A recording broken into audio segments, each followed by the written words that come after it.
ये बात है 1 जनवरी 2024, जब पूरी दुनिया में नया साल शुरू होने की खुशी में जश्न मनाया जा रहा था। वहीं जापान में भयानक तौर पर एक 7.6 मैग्नीट्यूड का अर्थक्वेक आता है। हैरानी की बात यह थी कि ये अर्थक्वेक अकेला नहीं था, बल्कि इसके साथ छोटे बड़े और भी कई अर्थक्वेक्स आए, जो कि बाद में रिकॉर्डिंग मीटर से पता चला कि 155 से भी ज्यादा अर्थक्वेक्स सिर्फ एक ही दिन में आए थे। इसकी वजह से समुंदर में करीब 1 मीटर ऊंची लहरें उठी और जापान के मगरबी साहिल पर जाकर लगीं। जापान के महकमा मौसमियात ने एक बहुत बड़ी सुनामी की वार्निंग भी दी थी, जबकि इस वार्निंग को बाद में डाउनग्रेड कर दिया गया था। लेकिन अर्थक्वेक से ही बहुत नुकसान देखने को मिला। सैकड़ों बिल्डिंग्स पूरी की पूरी तबाह हो गईं, हजारों घर बिजली से महरूम हो गए और बहुत सी जगह आग की लपेट में आ गईं। And as a 2 January almost 55 लोग अभी तक मर चुके हैं। Japanese prime minister Fumio Kishida का कहना है कि ये situation battle against the time है। रेस्क्यू ऑपरेशन जारी कर दिया गया है और जितनी जल्दी मुमकिन हो सके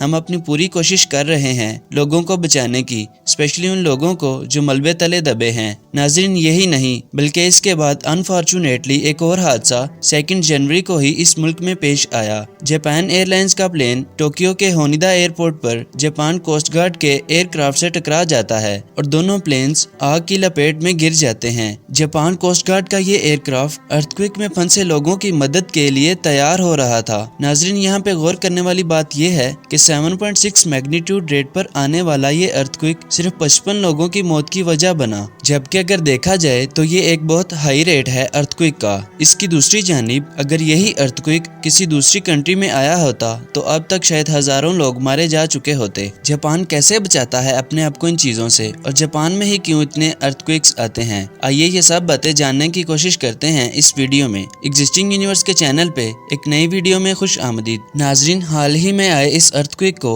2024 सी ऑफ जापान अर्थक्वेक या नोटो पेनिनसुला अर्थक्वेक का नाम दिया गया है। पेनिनसुला क्या होता है? जमीन का कोई भी हिस्सा जो तकरीबन मुकम्मल तौर पर पानी से घेरा हुआ हो लेकिन एक साइड से जमीन से कनेक्टेड हो। आसान अल्फाज में जमीन का वो हिस्सा जिसके 3 तरफ पानी मौजूद हो। जापान के साहिल पर एक पेनिनसुला का रीजन है और इस पेनिनसुला रीजन के वेस्ट में सी ऑफ जापान मौजूद है। जापान का दारुल हुकूमत टोक्यो से करीब 500 किलोमीटर दूर है, लेकिन फिर भी टोक्यो तक इस अर्थक्वेक को फील किया गया। तो अब बात करते हैं कि जापान में ही इतने अर्थक्वेक्स क्यों आते हैं। तो इसका जवाब हम नक्शे से जानेंगे। इस नक्शे को देखिए, ये है दुनिया की 16 मेजर टेक्टोनिक प्लेट्स का नक्शा। ये वो प्लेट्स हैं जो जमीन के अंदर पैदा होने वाली हीट की वजह से आहिस्ता आहिस्ता मूव करती रहती हैं। नाज़रीन, जब ये प्लेट्स आपस में टकराती हैं तो अर्थक्वेक्स देखने को मिलते हैं। तो दुनिया के वो मुल्क जो इन प्लेट्स की बाउंड्रीज पर वाक़े हैं वहाँ सबसे ज्यादा अर्थक्वेक्स देखने को मिलते हैं। और जापान की खास बात यह है कि जापान एक ऐसी लोकेशन पर वाक़े है जहाँ 4 मुख्तलिफ टेक्टोनिक प्लेट्स एक दूसरे से मिल रही हैं। The Pacific plate, Philippine plate, Eurasian plate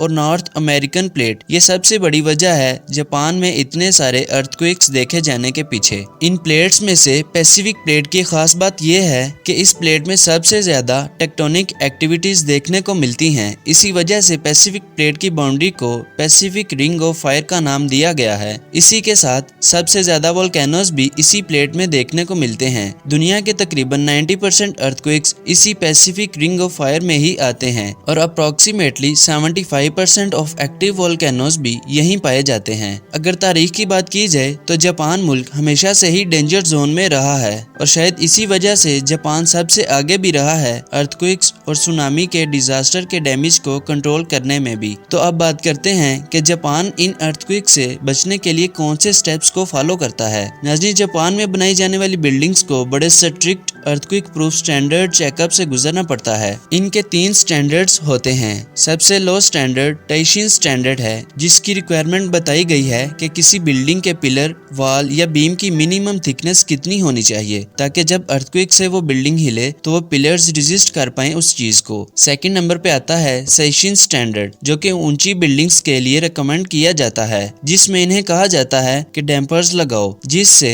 earthquake की एनर्जी को एब्जॉर्ब किया जा सके। मतलब बिल्डिंग्स की फाउंडेशन के नीचे रबड़ के मोटे मोटे मैट्स लगाओ। ये रबर के मैट्स अर्थक्वेक की वाइब्रेशन को बड़े अच्छे से एब्जॉर्ब कर लेते हैं। और लास्ट पे आता है इनका मेंशन स्टैंडर्ड। इसमें बिल्डिंग के पूरे स्ट्रक्चर को जमीन से अलग कर दिया जाता है। रबर, लेड और स्टील की अलग अलग लेयर्स लगाई जाती हैं ताकि बिल्डिंग बिल्कुल इंडिपेंडेंटली मूव करे। ग्राउंड के कंपैरिजन में जमीन हिल रही है तो बिल्डिंग स्टेबल रहे। टोक्यो सिटी में मौजूद ये आइकॉनिक स्काई ट्री टावर, इसमें भी इन्हीं स्टैंडर्ड्स को इस्तेमाल किया गया है। 2011 में जापान में एक खतरनाक अर्थक्वेक आया था। 9.0 था मैग्नीट्यूड उस अर्थक्वेक का, लेकिन फिर भी इस आइकॉनिक टावर को खराश तक नहीं आई। नाजरीन, आज की वीडियो में बस इतना ही। उम्मीद करता हूँ आपको वीडियो अच्छी लगी होगी। अगर वीडियो अच्छी लगी तो लाइक, शेयर एंड कमेंट जरूर कीजिए। मिलते हैं अगली वीडियो में। एग्जिस्टिंग यूनिवर्स देखते रहिए।